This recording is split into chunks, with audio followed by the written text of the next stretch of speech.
disebut imitasi. Suanarti klaim emas dibeli di Tanah Suci.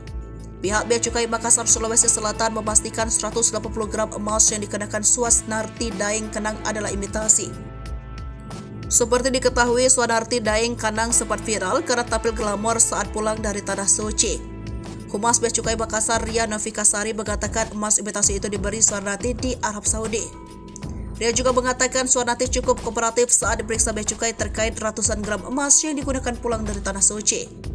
Pernyataan Humas Bea Cukai Makassar berbanding terbalik dengan pernyataan Suanarti Daeng Kanang saat tiba di Asrama Haji Sudiang Makassar pada Rabu 5 Juli 2023. Saat itu pengusaha burger di Makassar tersebut mengaku membeli emas dari Tanah Suci dengan harga Rp1.200.000 per gramnya.